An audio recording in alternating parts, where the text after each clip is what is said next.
Water tank में 30 मुर्दा बंदर पाए गए। तेलंगाना के ज़िले नलगुंडा में वाक़ये से लोग परेशान।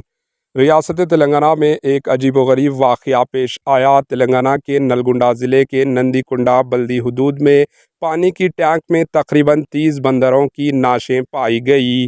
कहा जा रहा है कि वाटर टैंक का ढक्कन खुला हुआ था, जिसकी वजह से बंदर टैंक में दाखिल और अंदर ही फंस गए और इनकी मौत हो गई। इस वाक़ये का इल्म होने पर नंदीकुंडा बल्दी आमला ने बंदरों की नाशों को पानी से निकाला। इस वाक़ये का वीडियो सोशल मीडिया पर तेज़ी के साथ वायरल हो गया। इस वीडियो के वायरल होने के बाद मुकामी अफराद सख्त परेशान हैं, क्योंकि पिछले कई दिनों से इसी टैंक से सरबराह किए जाने वाले पानी पी रहे थे। Bureau report, HN news. HN news को लाइक करें, शेयर करें और सब्सक्राइब करना ना भूलें।